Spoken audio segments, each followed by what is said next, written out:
Hi, I'm Paul Harvey. I'm the Digital Solutions Architect at Corporate SEO. Search engine optimization is a bit like having a flutter at the races. How do you know you're backing the right horse? What we need is a set of litmus tests to pick the winners from the doped up long shots. So I present to you the dirty dozen of SEO litmus tests. SEO is like open heart surgery for your website, and it starts with, if you've spent thousands of dollars on SEO with nothing to show for it, well, hopefully you haven't been outright stiffed, but the chances are you've had your ladder against the wrong wall. Some keywords are just outside of your budget. I don't care who you are, but I don't think you're going to get on the first page for gold or silver. Those type of keywords are just too expensive. So we're looking for something shorter and more specific to what you do. That's where good keyword research comes very much in handy.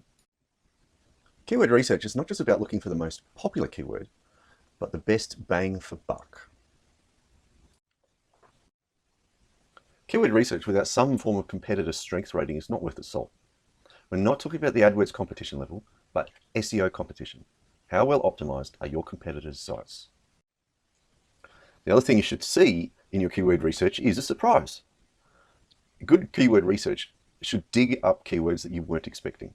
Not way off, crazy left field stuff, but you're looking for something that's out of the box.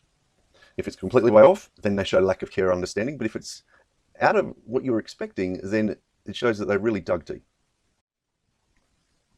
Now, your website's content is critical. As you know, content is king.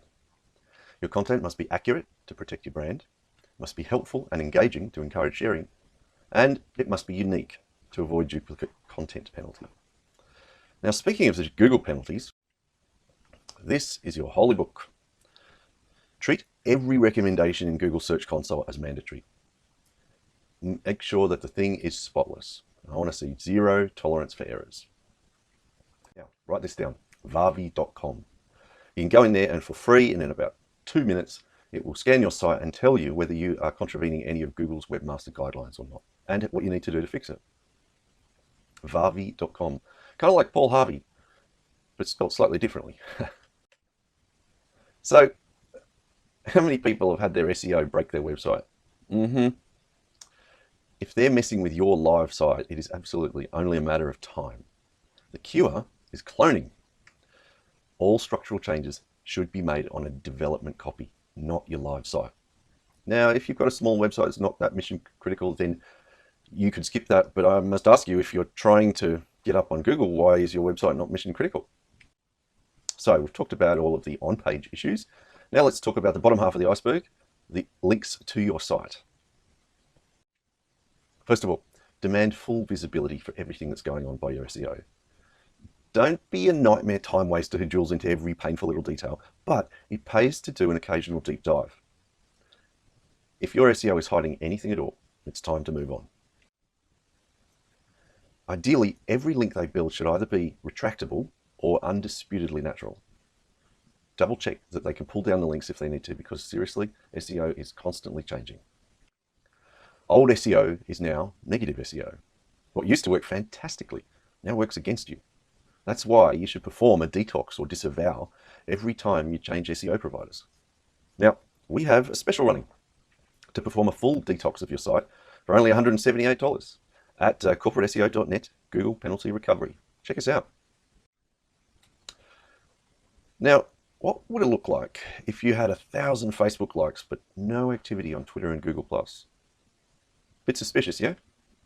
To avoid such unnatural patterns, you need to see a broad spectrum of activity across a range of social networks. At the very least, you're going to be looking at a bit of LinkedIn, a bit of Twitter, a bit of Google+, a bit of Facebook. You want to see a broad spectrum, not just the big players, but also a bit of Stumble or, the range of other things that are out there. Now, Google keeps their cards very close to their chest. So the only way to see what works is really the scientific approach of test and measure. As we say in marketing, we'll throw the mud on the wall and see what sticks.